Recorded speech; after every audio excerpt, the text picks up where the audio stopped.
Thank you so much for letting us interview you, Mr. Burrass. I guess we'll start with the first question. Tell me why you came to Ashland. I didn't really come to Ashland. I was born here in this town. What community or neighborhood did you first live in? Well, this neighborhood, we call it during my early stages of my life, was called Berkeley Town, which is located on Berkeley Street, adjacent to Henry Street. How many people lived in your house when you were a younger child? In my early stage childhood, there were 5 people in the house. Did you have an extended family member that lived with you during that time? During my early stages, we had an uncle that would come in and stay for a while, and then he moved on into upstate New York. What was Ashland like when you were growing up? Ashland was a very diverse community, loving community, a beautiful place to live. Who were Ashland's most colorful characters when you were younger? That's a hard question to answer because when you're a child, you just enjoy just being young and having fun, and everybody you come in contact with. It depends on the time and the situations. We basically mostly were surrounded within the church, and one of our greatest church leaders was one of the deacons in our church, and his name was Deacon Linwood Henderson. He was always a colorful character with the young people. Okay. What do you think makes Ashland so special? Ashland is very special because we always had a great relationship with all the people in the community. Everybody knew everybody. We all lived together as one big happy family. Did you ever live anywhere else besides Ashland your whole lifetime here? No, I did not. No, I have not. This has primarily been my home. What do you remember about your grandparents? I really didn't know my grandparents per se because both of them, both sides died at an early age of my life, so I was very young. I knew of them, but I did not know them. Did you know where they lived? They lived, my father's parents lived within this community. My mother's parents lived in a section of what we call today Mechanicsville. Did they ever, you said you didn't know them very well. No. Did you ever talk to them? Did they ever share any stories with you that you remember? No, because I was like, when they died, I was like maybe 4 or 5 years old. So, I would be mostly playing that into trying to learn some kind of history or whatever. You may hear people talking about it, but other than that, you really don't know anything personally. Okay. What was your first job? My first job, I was a paper boy. I carried newspaper in the community. That's interesting. So that was in Ashland? Right in Ashland, yeah. What were your wages at the time? What year was that? We're looking back in the 50s, I'd say around 58, 59. We got paid, papers was 30 cents a piece. We made about 5% profit off each paper, something like that. That's really cool. Who else worked in your family, and what did they do in Ashland? My father works for the city of Ashland here for 35 years. He handled the sanitation part of the town. He did it. He was in charge of it. He controlled it. And then he had his own private sanitation route, trash route, where he picked up surrounding the town. At this particular time, the town was only 1 square mile. And now we're looking at, 6 or 7 square miles. Yeah. I see. Were any of your family members participants in the CCC camp building of roads? Yes, they were. My uncle worked at the CC camps. He learned a trade. He learned to be a carpenter. They taught him how to build. How much schooling did you get? I finished 12th grade, and I finished 4 years of college. I also went to business school for some semesters. Took a course in some business courses. And you mentioned that you still go to... Still in the seminary, yes. No, So we really, we used to do things, throw popcorn, but, but just little things. But basically, that wasn't really a great excitement for us, because a lot of the movies we weren't really interested in anyway, but we would go for a change of pace. But we played softball and baseball, stuff like that, This is kind of a personal question, but what was the greatest joy or or sadness of your childhood? It's kind of hard because I've always been a happy-go-lucky person. I don't really, it's hard to say.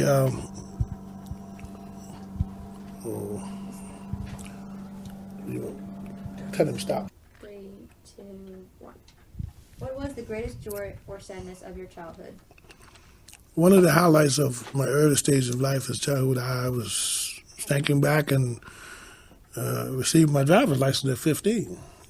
But I was always big for my age, and I looked older. And now they tell me at my age I look younger. But at that age, we used to go places and could get into things because I looked older. I won't answer the rest of that. Who was your childhood role model? I would say some of our teachers. We didn't key in on any one person because during our school days, all our teachers cared about us. They always were like our second parents, when we were in school. How were you expected to behave in front of adults when you were younger? We were well-mannered. Any adult in the community could spank you. And then you got another one when you got home. There was no question whether you did it or whether you didn't do it. The question was, why did you do it? Okay. And anybody in the community could correct you. Anybody that knew your parent could correct you. Any adult. Okay. How were decisions made in your family? Most of the time, my mother made the decision, but it was always clarified through my father. Mm-hmm. Okay. What kind of health care was available? Did you go to a doctor? Yes, we did. We went to doctors. It wasn't a lot of, if I can recall back, I don't know whether we had a lot of insurance or not, but living in a small community, we did what we call horse trading, okay? My father, along with his trash business, he used to haul debris from people's homes and stuff, and a couple of the doctors here in town, we did work for them. In exchange, we didn't have to pay a doctor bill. That's interesting. Where were children born? Did they have a midwife or a doctor to assist? Midwife. I was born with a midwife. Who made decisions about housekeeping, the budget? My mother did all of that. My mother did that. Did you treat your own children the same or differently than your parents treated you? Basically, I think that my children were raised a little bit different from me, and one of the reasons for that is because of the way my wife was raised. I was a loving and would be considered a spoiled brat, okay, because I got a lot of things that way, because it wasn't but 3 boys, and we were all exactly 7 years apart. Okay, so we had time to spend with our parents before another one would come. But my children were basically under my wife's control. I supported her in raising the children, and she grew up in a family of 13 children, so there was a little more stricter. The rules were a little more stricter. Plus, I was raised in a house with boys, and I had 5 girls and 1 son. So it kind of made the difference in the raising. The girls would be more under my wife. Did you have a garden or did you have any livestock? Yes, I did, and I still do. You have both? Yes, I had both. Do you like milk your own cows? Or? Well, we didn't have cows, per se. We had horses. As a child, we had a cow. And my mother and my father milked the cow. I didn't do any of that. Tell me about your neighborhood a little bit. Like, who were your neighbors? Did your relatives live close by? Well, one thing about in the Afro-American community, everybody is family. It's looked at as family. Your neighbors, we grew up where you didn't lock your doors. Your doors stayed open. They would hit a knock on the door, walk in, hey, how you doing? everybody would trust everybody. Everybody knew everybody. In fact, when my wife and myself first got married, and she was walking down the street, and she was from another area, and the people asked her, "Who are you? And where you come from?" Because they saw her walking down the street, they didn't know her. People would have no problem asking you, "Who are you?" Mm-hmm. You People know. were kind of nosy. Yeah. Oh yeah. And sometimes noses is good. Yeah. Yeah. Who are the most important people in the neighborhood? This community here was considered the upper middle class blacks in this community. Okay, on this side, on the north side of Ashland, on the south side were more of the lower income blacks. Most of the people that lived in this community either had businesses or they were school teachers. Okay, and they were pretty well educated, and they lived in this area out here, what we call Berkeley Town or Berkeley Street or off of Henry Street. Say different classes because of education more than anything else. What do you know about the original Henry Clay Inn? Very little, no more than I was a child when it first burned down, the first one. The owners of the inn, I didn't know them per se, but I knew one of the siblings, one of the lady's daughter, I knew her very well, Miss Jones. I knew her because they were in another business in town. And I had the opportunity to meet her and to know her. She was a very lovely person, a caring person. Okay. Any other industries or businesses like the racetrack on Ashcake Road, the shirt factory, Duke's Market, Cross Brothers? The racetrack I was looking at, I was trying to reminisce them back. But the shirt factory, yes, I knew about that. That was one of the source of incomes for this town besides the college. And what was your other question? Cross Brothers. Cross Brothers was a local supermarket, and I think they still do a little bit of it. You know, in those particular days, we didn't have a lot of money, so you sign your name, and when you sign your name, they will extend you credit to buy your groceries. And now there was another store that you don't have on there. You may have it, Duke's Market. Do you have that on there? Yes. Duke's Market was Jason across from the Cross Brothers, and before Duke's was there used to be a Safeway store there on that corner. Okay, and as children growing up, my father, he did pick up the trash from his various stores. That was his private work, and we would love to go to Safeway because they would throw the old bananas out and the old grapes out, and we had the opportunity to go there and get them. You know, and sometimes they would put good stuff out for us because we didn't know we were coming up there to clean up. And they'll throw package of cookies out, and we'd have cookies, you know, and that's just the way we had fun, you know. All the kids, because my daddy, he did the trash business, not with a truck. He did it with 2 mules and a wagon. Oh, okay, that's what he did. What is the oldest house in the community? As far as I know, the oldest house in this community would be Ms. Shelton House, that house, Jason, from where you were studying at this particular time on Berkeley Street. I was told that the house came out of a Sears Roebuck catalog.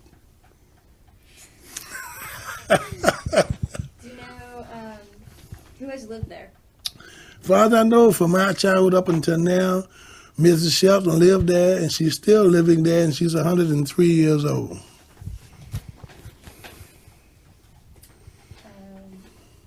Do you know who built it?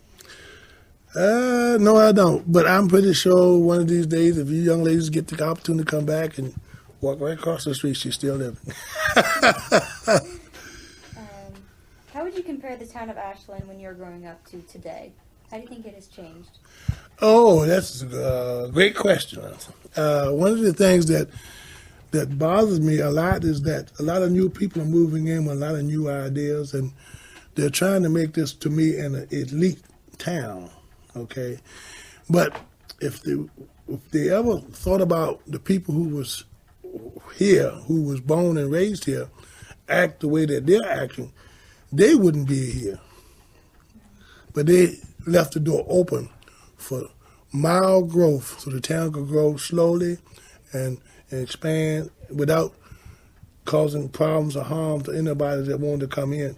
But I think now a lot of people moving in and they want to make this an elite town. The prices have gotten outrageous as far as buying homes and stuff. My first home, I paid $1,300 for it. fully furnished. How did incorporation of other outlying areas affect Ashland? Ashland was unique within itself. A lot of places often wanted to be like Ashland, but there's only one Ashland. There's only one Ashland. And a lot of people who move here just fall in love with this town. Okay. How did you travel around in Ashland? We walked.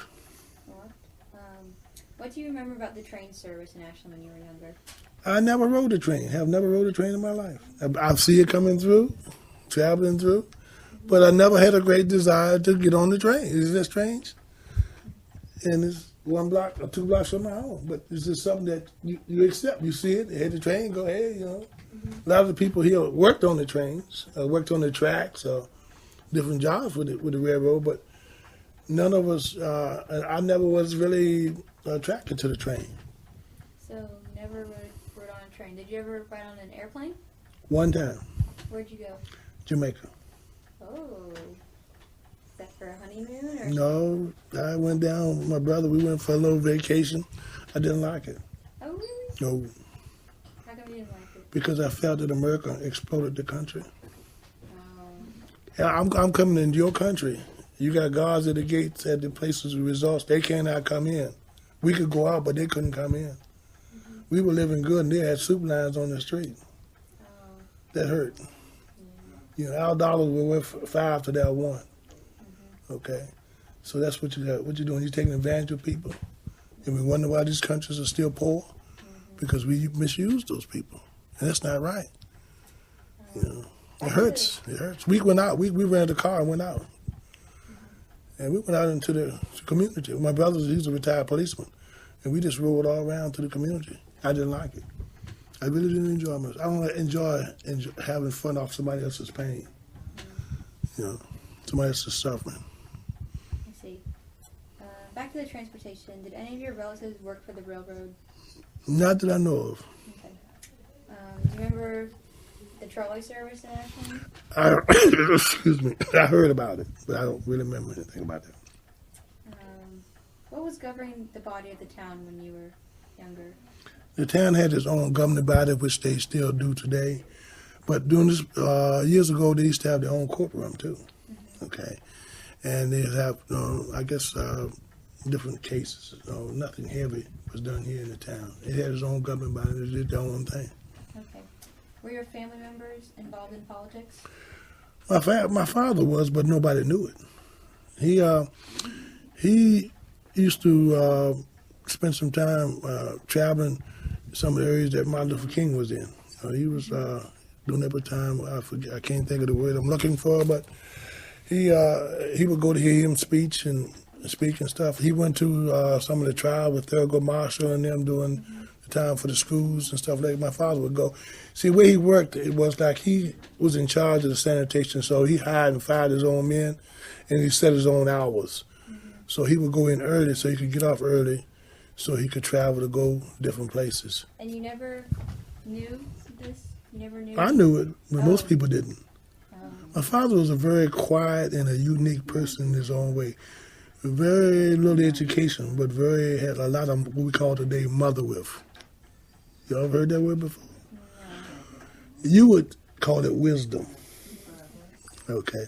He had a lot of wisdom. And he listened well because he couldn't read, so he listened well. Okay. And he could always repeat what you said word for word. Oh, wow. That's what his teaching. And you would never talk to him, you would never know he had no education. Mm-hmm. And you couldn't outcount him either, as far as math. He learned his own system. Did you attend carnivals? If Yes. So, where were they held? They were held up by Henry Clay School. You know where the Little League play ball? Out in the western part of the town, the southwestern part of the town, by Henry Clay School. I'm not familiar with it. You know where St. Anne's Catholic Church is? Well, the Catholic Church wasn't where it is now. That was like parking and athletic fields. Then eventually they built a hall for having receptions and stuff. But the Catholic Church itself was right on the corner down by the college. That was where the old Catholic Church was. Then they moved up there. Okay. As far as historical events, do you have any stories about the Civil War, Spanish-American War, World War One, influenza epidemic, the Great Depression, any of those? No, I was a kid during the Depression. Where I'm presently renting property, it was adjacent to one of the plantations which is still existing here today. Wickham Plantation, which his sister was married to Robert E. Lee. And I keep my horses there now adjacent to that plantation. It still exists. What about World War II? Do you remember any stories about that? I was born when the war was coming to an end in World War II, 1944. Okay. Okay. Civil rights movement. Do you remember any particular controversy in Ashland when you were younger? We had one. We had one that I know of as a child growing up. The Ku Klux Klan came in to town. In that particular time, we didn't have 95. Number one was the main thoroughfare. And they met at the corner down there where the red light is today. And they wanted to march through town. And most of the white people came out and told all the black people to stay back. We would handle this. They told them we didn't have no problem here. We don't want any problems here. And don't come here.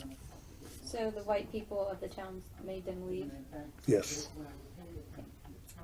Who are the most important people in your community in regards to the civil rights movement? I would say during that particular time, our mayor was very liberal. His name was Brother Dick Gillis. A lot of the people, well, I'm going to say this. It's kind of difficult because if you think Thomas Jefferson only one that had black kids, you're sadly mistaken. Since there's a lot of intertwine, a lot of mixture here in this town. So you can't hurt one without hurting the other. Okay? It's not talked about. You don't hear a lot about it. But some of my close friends were some of Mr. Wickham's grandchildren. But you only heard about Thomas Jefferson. Okay? What were some differences you encountered, like schools and public places? Really, we didn't, like I said,